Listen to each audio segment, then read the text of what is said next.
और बात करेंगे पश्चिम बंगाल के शिक्षक भर्ती घोटाले की, जहां सीबीआई जांच में एक एक करके नई परतें खुल रही हैं। सीबीआई ने इस मामले में तृणमूल कांग्रेस के विधायक जीवन कृष्ण साहा को गिरफ्तार किया है। बुरवान से टीएमसी विधायक साहा ने सीबीआई शुक्रवार से ही उनसे पूछताछ कर रही थी। जीवन कृष्ण साहा के आवास पर तलाशी के दौरान सीबीआई ने राज्य में सरकारी स्कूलों में उम्मीदवारों की भर्ती के बारे में कागजी और डिजिटल दस्तावेज बरामद किए थे। सीबीआई का आरोप है कि कक्षा 9 और 10 के लिए शिक्षकों की भर्ती में उम्मीदवारों से धन एकत्रित करने के लिए साहा मुख्य जरिया थे। जीवन कृष्ण साहा तृणमूल कांग्रेस के तीसरे विधायक हैं जिन्हें भर्ती घोटाले के सिलसिले में गिरफ्तार किया गया है। हालांकि सीबीआई ने यह पहली गिरफ्तारी की है। पिछले साल जुलाई में मामले की जांच कर रहे प्रवर्तन निदेशालय ने राज्य के पूर्व शिक्षा मंत्री पार्थ चैटर्जी को गिरफ्तार किया था। इसके अलावा ईडी ने Paschim Bengal board of primary education के पूर्व अध्यक्ष और टीएमसी विधायक माणिक भट्टाचार्य को गिरफ्तार किया था। इस मामले में पश्चिम बंगाल सरकार ने मंत्री पार्थ चैटर्जी की करीबी सहयोगी अर्पिता मुखर्जी के आवास से लगभग 50 करोड़ रुपए की नकदी बरामद की थी। शिक्षक भर्ती घोटाले में अनियमितताओं को लेकर कलकत्ता हाईकोर्ट में कई याचिकाएं दायर की गई थीं, जिनमें कहा गया था कि कुछ उम्मीदवारों का मेरिट लिस्ट में नाम न होने पर भी उन्हें पैसा लेकर नौकरी दे दी गई। हाईकोर्ट के आदेश पर पश्चिम बंगाल शिक्षक भर्ती घोटाले की जांच हो रही है। और इस मामले पर बीजेपी नेता शुवेंदु अधिकारी ने ट्वीट कर राज्य सरकार को कटघरे में खड़ा किया है। शुवेंदु ने लिखा कि टीएमसी के इन पूर्व विधायकों की संलिप्तता की भी जांच होनी चाहिए। आज के लिए बस इतना ही। भविष्य में और खुलासे के लिए इस स्पेस को देखते रहें। तो उनका कहना है कि तमाम जो विधायक हैं उनके खिलाफ भी ये जांच होनी चाहिए, और केवल एक विधायक नहीं या 2-3 विधायक नहीं, बल्कि उनका तो आरोप है कि बहुत बड़ी संख्या में ऐसे टीएमसी के एमएलएज हैं जो इस घोटाले में शामिल पाए जाएंगे। सीबीआई ने इस बीच पश्चिम बंगाल की सीएम ममता बनर्जी के भतीजे और तृणमूल नेता अभिषेक बनर्जी को करोड़ों रुपए के पशु तस्करी घोटाले में पूछताछ के लिए बुलाया है। उन्हें कोलकाता के निजाम पैलेस स्थित दफ्तर में 18 अप्रैल को बुलाया गया है। इससे पहले सुप्रीम कोर्ट ने पश्चिम बंगाल के शिक्षक भर्ती घोटाले में अभिषेक से ईडी और सीबीआई की पूछताछ पर 24 अप्रैल तक रोक लगा दी। सुप्रीम कोर्ट के इस मामले की अगली सुनवाई 24 अप्रैल को करेगी और तब तक जांच एजेंसियां अभिषेक से पूछताछ नहीं कर सकेगी। तो ये शिक्षक भर्ती घोटाले में थे। फिलहाल प्रसेनजीत बख्शी हमारे संवाददाता कोलकाता से इस पूरी खबर के साथ हमारे साथ जुड़े हुए हैं। प्रसेनजीत, किस तरह से देखना चाहिए ये जो गिरफ्तारी हुई है जीवन साहा की, और उसके बाद केवल यहीं तक नहीं रुकता है बल्कि पशु तस्करी घोटाला का भी मामला साथ साथ चल जाता है जब सीबीआई ने अभिषेक बनर्जी को बुलाया है जांच के लिए? देखिए निखिल, एक थोड़ा सा हमारे तरफ से ये कर दे, जिसको कहते हैं सफाई दे दे कि ये जो आज दोपहर 1:45 बजे अभिषेक बनर्जी के हाथ पे थमाया गया है समन, वो इसी शिक्षक घोटाले के मामले को लेकर, इसी टीचर स्कैम को लेकर इसमें थोड़ा सा कंफ्यूजन है, क्योंकि आज सुबह सुप्रीम कोर्ट की तरफ से ये एसएससी मामले पर अभिषेक बनर्जी को बुलाने पर सुप्रीम कोर्ट ने रोक लगा दिया, लेकिन उसके बावजूद भी दोपहर को 1:45 बजे अभिषेक बनर्जी के पास ये पहुंचा गया है समन।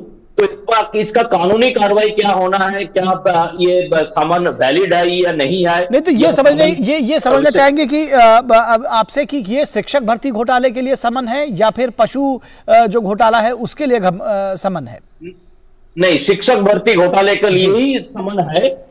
तो मतलब एक तरह से मैं कहना चाहूंगा कि शिक्षक भर्ती घोटाला का जो दायरा है वो बढ़ता जा रहा है। ये सही है कि फिलहाल सुप्रीम कोर्ट ने इसके ऊपर रोक लगा के रखा है, मतलब अभिषेक बनर्जी को बुलाने के ऊपर रोक लगा के रखे है शिक्षक भर्ती घोटाले पर। आज ही सुबह ये जो रोक है वो दिया गया है, लेकिन फिर भी जिस तरह से सीबीआई की तरफ से ये समन किया गया है, तो इसका क्या कानूनी कार्रवाई होने जा रहा है आगे जाके, ये कल सुबह हम लोगों को पता चलेगा कि ये समन वैलिड है या वैलिड नहीं है। लेकिन जो भी है, लेकिन सुबह अभिषेक बनर्जी भी अब दायरे में आ चुके हैं, चाहे वो आज के लिए उसके ऊपर रोक हो, लेकिन बाद में जो है कि हो सकता है ये समन कार्यवाही हो जाए और इस समन के ऊपर बेस करके अभिषेक बनर्जी को बुलाया जाए सीबीआई के सामने जांच के लिए। पहली बात तो ये है जी। जी। दूसरी बात यह है कि जिस तरह से एक के बाद एक विधायक और एक के बाद एक तृणमूल कांग्रेस की अलग अलग नेता, चाहे वो तृणमूल यूथ कांग्रेस की हो, बाकी तृणमूल कांग्रेस की हो, जो जिस तरह से लोग करीब 15 से 16 नेता अभी तक इस एसएससी मामले में जेल के अंदर है, चाहे वो पार्थ चैटर्जी के लेकर आज जीवन कृष्ण साहा तक। और ये भी एक हंसने वाली बात है कि जीवन कृष्ण साहा के घर जब सीबीआई 3 दिन पहले पहुंचे तो जीवन कृष्ण अपना 2 मोबाइल तालाब में फेंक दिया। तो चाहे ना चाहे बंगाल में भी जिसको कहते हैं बुलडोजर चल गया, क्योंकि उस तालाब में बुलडोजर उतार कर उसका जो कीचड़ है, कीचड़ साफ करके वो 2 मोबाइल निकालना पड़ा सीबीआई को। और इस समय ये जो जीवन कृष्ण साहा है, ये अपना घर की जो दीवार है, दीवार को कूद कर भागने की कोशिश किया था, जो हिंदुस्तान में कभी कोई विधायक इस तरह से भागने की कोशिश नहीं किया है। तो ये हंसने वाली बात है।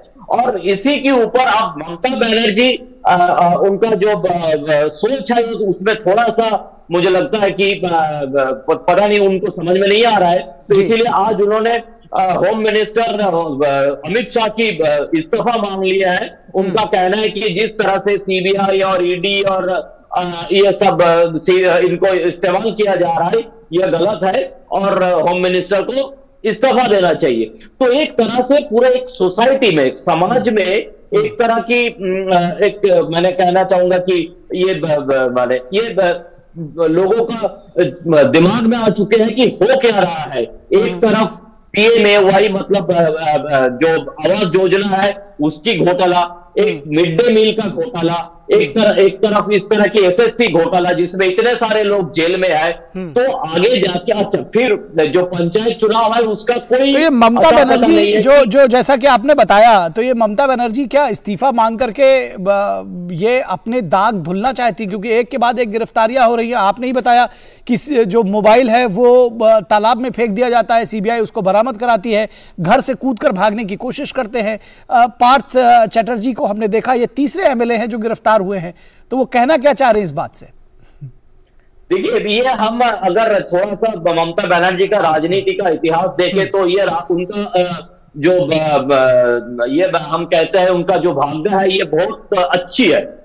और जब भी कुछ इस तरह की घटना, जब देखिए अगर आप नेशनल मीडिया के हिसाब से सोचिए कि एक विधायक अपना दीवार कूद के भाग रहा है, ये फुटेज को हम किस तरह से इस्तेमाल करते, अच्छी तरह से इस्तेमाल करते। मुश्किल इस बात की है कि उसी दिन प्रयागराज में कुछ घटना हो जाती है और उसके बाद ममता बनर्जी प्रयागराज के ऊपर ट्वीट कर देते हैं।